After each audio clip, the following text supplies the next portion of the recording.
Hoy nos acompaña el candidato a la presidencia de la República de Centro Democrático Lista 1, Jimmy Jairal, a quien le damos la bienvenida en el estudio de Manavisión. Buenas noches. Muchas gracias, un gusto estar acá. Bien, señor candidato, hablemos un poco del tema económico en esta oportunidad, ¿no? ¿Qué propone usted para salir de esta crisis que actualmente vive el Ecuador? Bueno, no es fácil salir de la crisis económica, pero sí es posible, porque el país está abocado necesariamente a renegociar otra vez la deuda, porque está en el orden de los 86.500 millones de dólares entre la interna y la externa, y hay que también auditarla, porque en los últimos 7 años subió 40.000 millones, de modo que tenemos que saber dónde está ese dinero y en qué es empleado. Otro tema que tenemos que hacer para solucionar el problema de la deuda, que es tan grave, es asumir deuda más barata para pagarla más cara, Y lo otro es buscar cuántos acreedores internacionales pueden aceptar negociar con Ecuador una moratoria para no pagar 4 años intereses y capital, y que eso significa una inyección de 1.000 o 1.200 millones de dólares anuales a la economía, que no es nada raro, lo hizo Eloy Alfaro, lo hizo Febres Cordero, y ahora nosotros lo queremos plantear. Ahora, también una de las principales preocupaciones que hay en el Ecuador es el desempleo. ¿Cómo generar empleo? Mire, si no se recupera la economía, lo más complejo es crear empleo. Pero para crear empleo en condiciones adversas como las que tenemos, hay que entender que ya el Estado no da más y tenemos que abrirle las puertas a la inversión privada, nacional e internacional. Le pongo un ejemplo. He estado hablando yo de la necesidad de muchos proyectos nuevos que, por ejemplo, signifiquen generación de energía. Hay 2 proyectos que son Cardenillo y Santiago, hidroeléctricas. ¿Cuánto cuestan? 5.000 millones. ¿Cuánto generan? 3.000 megavatios. ¿Qué es lo que ha pasado? No hay la plata. Y como no hay la plata, hay que hacer un sistema que se llama BTO, que es una concesión. Construye, opera y devuelve. Nunca deja el Estado de ser dueño, pero eso significará una inyección a la economía nacional de 5.000 millones de dólares. Y cuando termine el contrato, ese bien sigue siendo el Estado. El Estado no pierde la propiedad, no es lo mismo que privatizar. Concesionar es como alquilar una casa. Vender es vender la casa. Eso es toda la diferencia. Eso es una forma de atraer capitales extranjeros. En la inversión donde estamos deficitarios, por ejemplo, en este caso, en los temas de energía. Ahora, para la generación de empleo, ¿es necesario achicar el Estado o no? Más que achicar el Estado, yo soy partidario de un Estado eficiente, porque cuando hablamos de achicar el Estado, no nos damos cuenta que la mayoría de los recursos que se emplean en la burocracia son para pagar policías, militares, Fuerza Aérea, Armada Nacional, etcétera. La mayor parte de ese recurso se dirige allá. Hay que buscar un Estado eficiente, pero yo soy enemigo del cero Estado.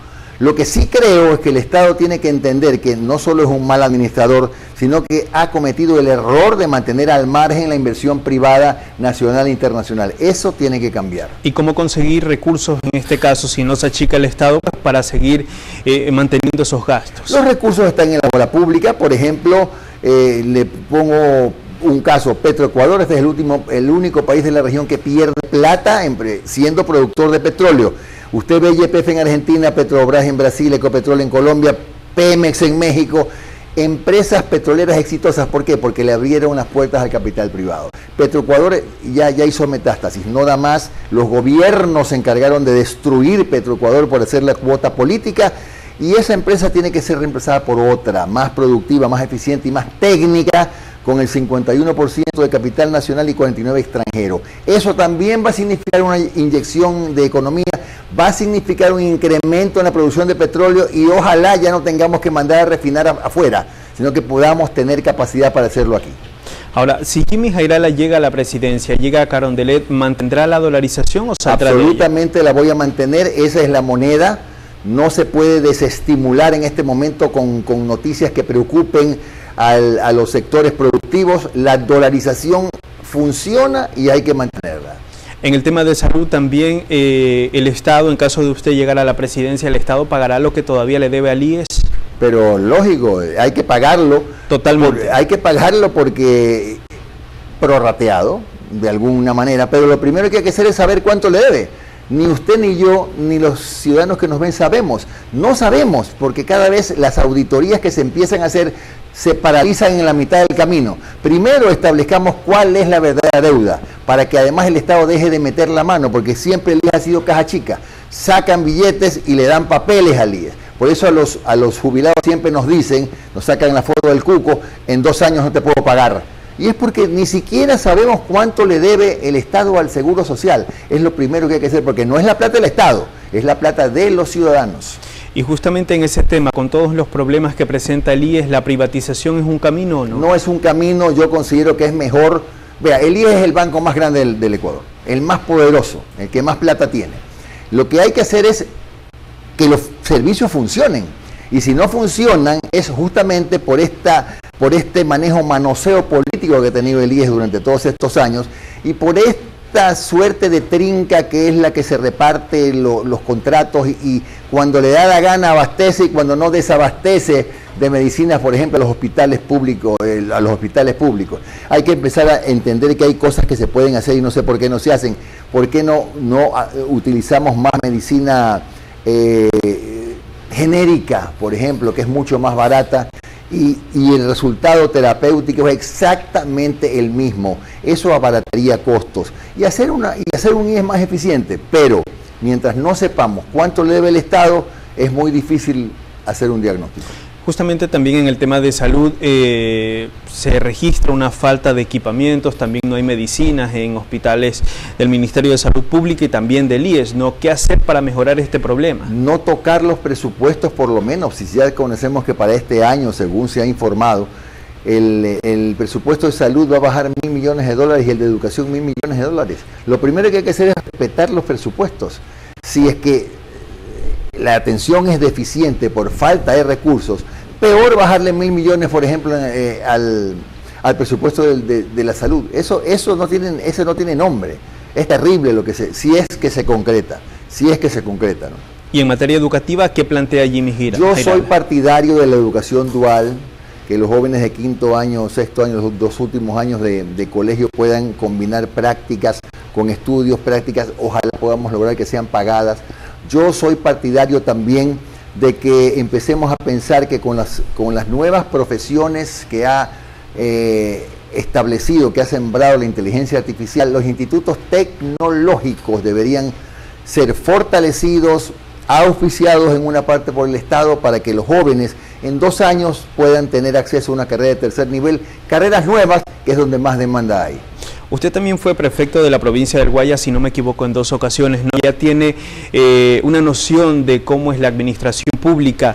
Con esa experiencia, ¿qué más haría por el Ecuador en caso de llegar a la presidencia? Yo haría muchas de las cosas buenas que hice en la prefectura del Guayas, porque nosotros le imprimimos un gran sello a lo social. Durante mi administración, por ejemplo, con las escuelas de fútbol, que fueron 38, sacamos a 20.000 niños de la calle, de la desocupación, del tabaquismo, del alcoholismo, del ocio, los sacamos, los extrajimos de ahí. Y esos jóvenes, muchos de ellos hoy son deportistas, otros no son deportistas, pero son mejores personas.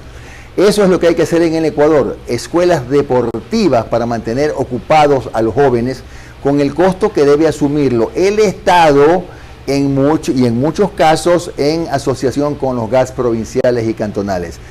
Eso es en este momento una urgencia, considerando que hay una gran cantidad de adolescentes que están dedicados al microtráfico, que son reclutados por los narcotraficantes para expender droga en las calles.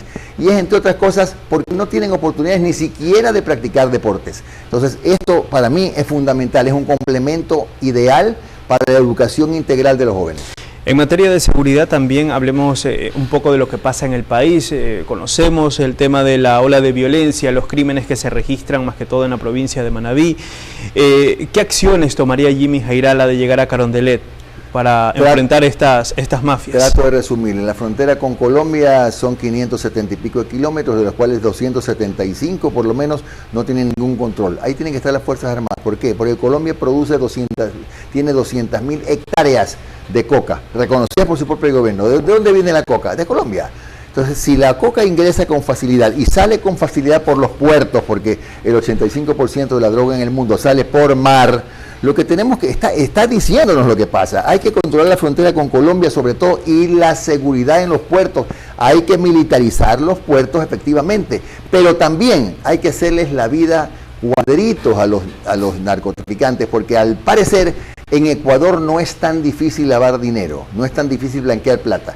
¿Cómo se explica a usted que en este país, donde somos país de tránsito, permanezcan tanto tiempo los narcotraficantes? No les interesa irse, sino seguir creando el caos, porque seguramente aquí pueden lavar la plata con menos dificultad. Si usted le complica con una UAFE poderosa, trabajando estrechamente con la superintendencia de bancos, con la superintendencia de compañías, es probable que logremos que empiecen a mirar a otras partes, porque no me digan que están aquí porque somos un país portuario. Colombia tiene puertos, Argentina tiene puertos, Chile, Perú, todos tienen puertos. El tema es que parece que aquí lavan la plata con menos dificultad.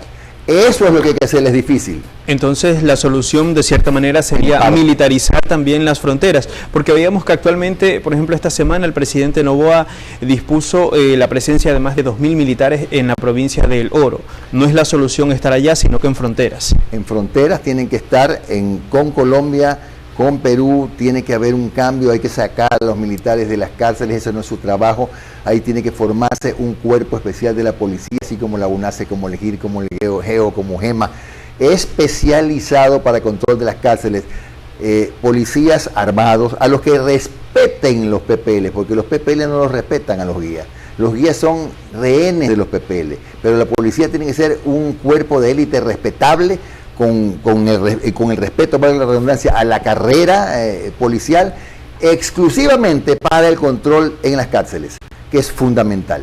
Y para enfrentar esta ola delictiva, el presidente Noboa también está construyendo cárceles. ¿Esa es una solución o no? No es necesario. Usted ha visto lo que ha pasado en Archidona. En Archidona la protesta del pueblo es absolutamente entendible, porque eso tiene mucho de demagogia, ¿no? Querer imitar ciertas cosas que han funcionado en otros países como El Salvador, por ejemplo. Las realidades del Ecuador y de otros países no son las mismas. Tenemos que pensar en la realidad nacional. Si las cárceles están sobrepobladas, además están llenas de adolescentes, de jóvenes que están en las cárceles, hay que hacer centros de rehabilitación solamente para jóvenes o para personas que hayan cometido delitos menores y que puedan rehabilitarse en centros independientes de las cárceles. Las cárceles, las prisiones deben ser para esos ciudadanos que cometen delitos execrables o que merecen estar presos. Pero hay gente que está presa hoy día porque robó una bicicleta, o quieren juzgar como adultos a los jóvenes, adolescentes, cuando ¿a dónde los van a mandar? A la cárcel para que los violen, para que se perfeccionen en el delito. Eso es un error. Yo creo que hay que hacer centros de rehabilitación independientes de las cárceles para poder manejar de forma diferente a los presos. Ahora, cambiemos de tema y vamos con algo local, ¿no, señor Jairala? Porque luego del terremoto quedaron varias obras pendientes en la provincia de Manabí, ya más de 8 años de este movimiento telúrico. ¿Qué hacer para terminar de reconstruir a la provincia y también a Esmeraldas? Lo primero que hay que hacer es ver dónde se quedó la plata, porque conocemos que hay fondos y que muchos de esos fondos no han sido devengados, en algunos casos ni justificados, y la plata está en alguna parte. Lo primero es determinar dónde está y si se usó en otras cosas, ¿en qué se usó? Porque el Estado tiene que honrar su compromiso y darle a Manabí lo que a lo mejor le ha quitado. Eso es lo primero. Lo segundo, hay que entender que hay obras en Manabí que no pueden seguir pasando los meses y mantenerse en un estado neutro, como por ejemplo el aeropuerto de Manta. ¿Usted sabe por qué no funciona al 100%? ¿Por qué no pueden venir las aerolíneas internacionales? Porque resulta que ese contrato está amarrado a otros 4. Entonces es un paquete, y como el contratista no termina las otras 4 obras, el Ministerio de Obras Públicas no puede recibir el aeropuerto, la Dirección de Aviación Civil tampoco. Es un absurdo, cuando ya debería en este momento Manabí contar con ese aeropuerto habilitado. El terreno de la refinería, si me permite, hay que hacer hay que reunirse, tengo que reunirme con las fuerzas vivas de Manabí, establecernos un plazo de 60 días para que presenten planes. A ver, ¿qué quieren hacer los manavitas para no convertir esto en un tema político? Porque en este rato hay un grupo de manavitas que quieren la refinería, otro grupo que no quiere. Bueno, manavitas, hagamos planes, escojamos el mejor proyecto para ver qué hacemos en el terreno de la refinería. ¿Y con todo esto hay un centralismo dañino quizás en el país o el sistema está bien? Siempre ha habido, no lo hay. Yo he dicho que voy a revisar este tema de la justicia distributiva. Yo creo que hay provincias que reciben menos de lo que merecen o menos de lo que producen. Y hay provincias donde las necesidades son mucho más grandes que en otras. Por ejemplo, Manabí, el sector rural, tiene una suerte de abandono en educación, en regadío. Hay tantas cosas que hacer en Manabí que considero que esta y unas 2 o 3 provincias más que ya estamos identificando tienen que ser revisados sus ingresos porque están muy por debajo de sus necesidades básicas insatisfechas. Perfecto. Para cerrar este pequeño espacio, aprovechando, ¿no? Cuéntenos un poco también por qué la ciudadanía debería apostar por Jimmy Jairala en estas nuevas elecciones. Porque la gente ya está harta de las etiquetas, de que nos pongan aquí una etiqueta a todos, ¿no? Eres correísta, eres anticorreísta, eres bueno, eres malo, estás conmigo, estás contra mí, eres indígena o eres mestizo. ¿Hasta cuándo nos etiquetan? Y resulta que el 60% de los ecuatorianos estamos en ese espacio del centro, porque lo que nos han polarizado, que hoy están disputando por ahora los primeros lugares en las encuestas, son los que han provocado este permanente enfrentamiento, que nos tengan distraídos en juicios políticos, en problemas en el Tribunal Contencioso Electoral, en la Corte Constitucional, en el Consejo de Participación, en el CNE, nos tienen distraídos en eso, polarizándonos, enfrentándonos entre los ecuatorianos. Pero hay 6 de cada 10 que no están interesados ni en esos enfrentamientos, ni tampoco están interesados en la polarización. Y son los que están buscando un candidato de centro, sensato, con suficiente inteligencia emocional para no obrar con el hígado ni con los riñones, y que pueda ser un presidente práctico, pragmático, no ideológico, pragmático, que es lo que el Ecuador hoy necesita. Perfecto, señor Jairala. Muchísimas gracias por habernos acompañado en este espacio y compartir importante información. Muy amable. Muy amable. Es el candidato a la presidencia de la República por Centro Democrático Lista 1, Jimmy Jairala. Vamos a una pausa. Quédese que ya volvemos con más.